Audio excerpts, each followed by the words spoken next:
मेरे सामने जो सब मेहमानान और बिलखुसूस जिक्र करना चाहूँगा वामिक भाई, जलाल सिद्दीकी साहिब, मोहतरम एस रिजवान साहिब, मोहतरम मोहसिन खान साहिब, और आपका नाम मुझे याद नहीं, फिरोज़ भाई और दीगर हजरात जो भी हैं। फ़हरिस्त उस हजरात, मेरी फ़हरिस्त में जो अब शोरा हैं उसमें सदर ज़ी वक़ार आली जनाब मोहतरम ज़िया फ़ारूक़ी साहिब, मोहतरमुल मकाम शम्स तब्रेज़ी साहिब, मोहतरम जमील खैराबादी साहिब, मोहतरमा अना दहलवी साहिबा, मोहतरम अचानक मौवी साहिब, मोहतरम तनवीर जलालपुरी। ये तमाम शोरा 5-6 लोग हैं तकरीबन। ये सही वक्त पर मुशायरा अपने अख्ताम तक पहुंच जाएगा। आइए दोस्तों, अचानक से इसमें एक थोड़ी सी तब्दीली करते हैं फिरोज़ भाई। तमाम शोरा बड़े मोतबर फ़हरिस्त बनाई वामिक भाई और दीगर हजरात ने, जिनकी काविशें इस मुशायरे को मुनक़्क़िद करने में रहीं। एक शख्स ने एक शायर से, जलाल भाई, ये सवाल किया कि शायर जो होते हैं वो मुज़क्कर के लहजे में गुफ्तगू क्यों करते हैं, इस तरह से बात क्यों करते हैं शायरी में कि वो अपने बालों में फूल सजा रहे होंगे, वो जुल्फ़ें लहरा रहे होंगे, मुअन्निस में गुफ्तगू क्यों नहीं करते, जो जेंडर होता है उस जेंडर में गुफ्तगू क्यों नहीं करते। तो शायर ने बड़ा शौक़ जवाब दिया कि वो गुफ्तगू इसलिए नहीं करते कि मीर साहब का एक बहुत मशहूर शेर है कि तुम मेरे पास होते हो गोया जब कोई दूसरा नहीं होता। अगर इसका जेंडर चेंज कर दें तो हालात ये हो जाएंगे कि तुम मेरे पास होती हो गोया जब कोई दूसरी नहीं होती। तो बहरहाल ये भी कुछ दिक्कतें हैं, इसी वजह से ये तमाम हालात थे। रोज़ के झगड़ों से दामाद ने तंग आके कहा, रिजवान साहिब, जलाल भाई, रोज़ के झगड़ों से दामाद ने तंग आके कहा, ठोकरें मारिए दुत्कारिए दीजिए गाली, अपना घर छोड़ के हम आपके घर आए हैं, हमसे अब दूसरी हिजरत नहीं होने वाली। अपना घर छोड़ के हम आपके घर आए हैं, हमसे अब दूसरी हिजरत नहीं होने वाली। इससे आगे के काम के लिए मैं मोहतरम अचानक मौवी साहब से दरख्वास्त करना चाहता हूँ, मऊ आजमगढ़ से आपके दयार में तशरीफ़ लाए। तंज़ो मिज़ाह का एक बड़ा ही मुनफरद, अछूता और अलबिला नाम, मोहतरम अचानक मौवी साहिब तशरीफ़ लाएँ। ज़ोरदार तालियों से इस्तकबाल फरमा दीजिए, वो तशरीफ़ ला रहे हैं।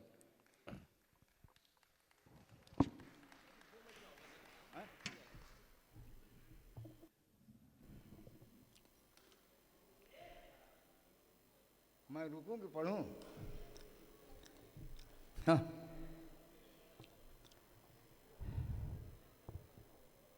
मैं जलाल सिद्दीकी साहब का ममनून हूँ कि उन्होंने मुझे यहाँ बुलाया।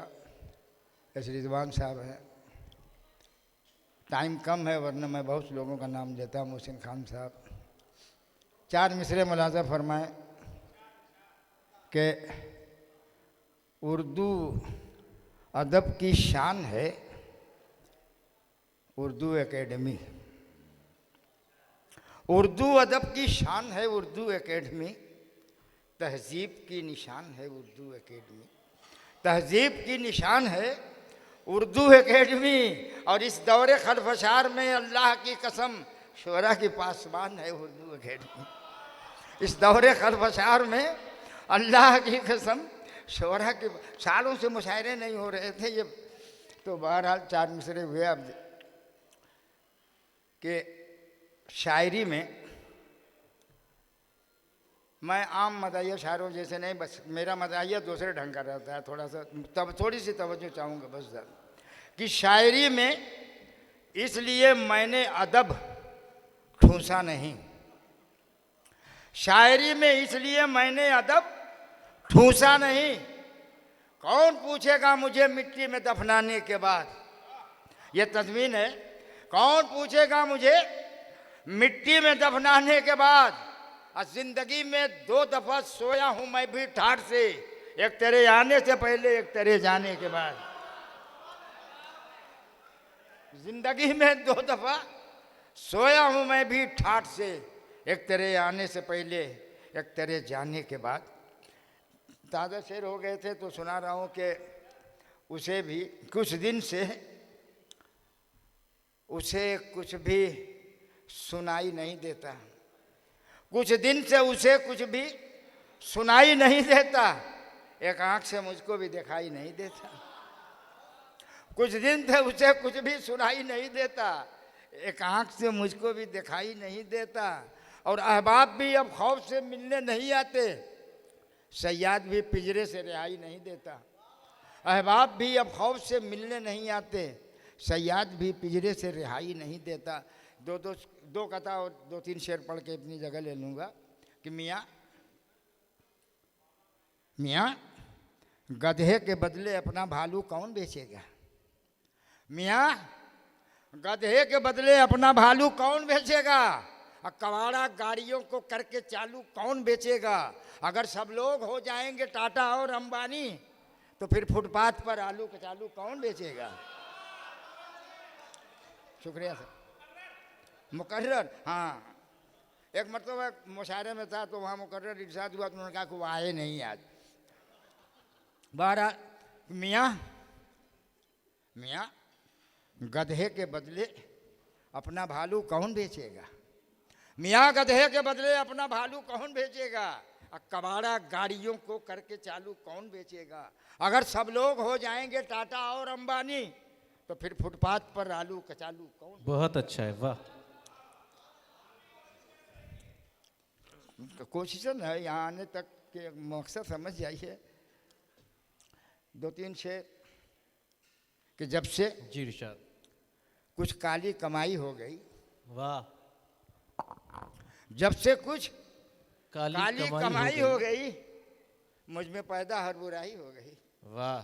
मुझ में पैदा हर बुराई हो गई। हर कदम है उलझनों का एक हुजूम। क्या कहने। हर कदम है उलझनों का एक हुजूम। वाह। जिंदगी जब हाई फाई हो गई। वाह वाह वाह। हर कदम है उलझनों का एक हुजूम।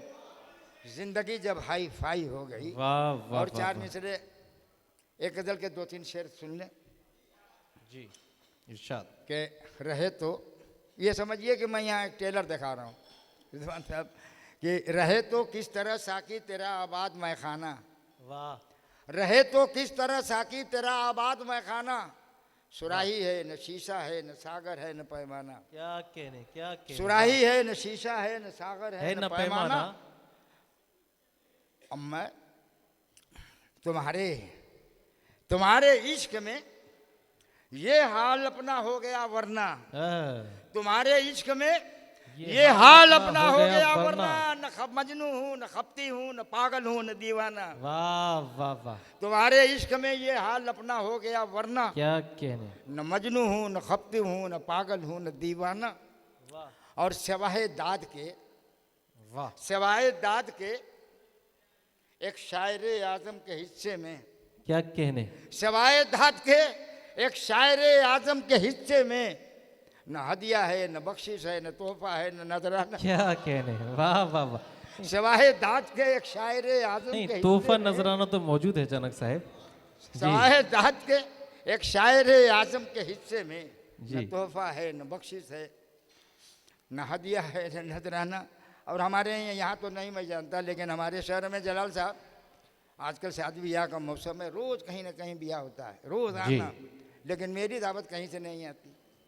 क्यों नहीं आती, इस शेर में मैं बताना चाहता हूँ कि मुझे बेटे की शादी में कोई दावत भी दे कैसे। वाह। मुझे बेटे की शादी में कोई दावत भी दे कैसे। न आलिम हूँ न फाजिल हूँ न मुफ्ती हूँ न मौलाना। वाह वाह वाह। मुझे बेटे की शादी में, मुझे बेटे की शादी में कोई दावत भी दे कैसे। न आलिम हूँ न फाजिल हूँ न मुफ्ती हूँ न मौलाना। और एक मतलब 2 शेर और पढ़ के अपनी जगह ले रहा हूँ कि पढ़ाई और लिखाई से भी रिश्ता टूट जाता है। वाह। पढ़ाई और लिखाई से भी रिश्ता टूट जाता है। किताबें इतनी होती हैं कि बस्ता टूट जाता है। क्या किताबें इतनी होती हैं कि बस्ता टूट जाता है। अब मैं रिश्वत की कमाई लेके जब भी घर में आता हूँ, वाह, मेरे अंदर जो बैठा है फरिश्ता टूट जाता है। और गजब की तंदुरुस्ती है मेरे बच्चों की अम्मा की, वो जिस रिक्शे पे चढ़ती है वो रिक्शा टूट जाता है। वाह भाई वाह, जिंदाबाद जिंदाबाद।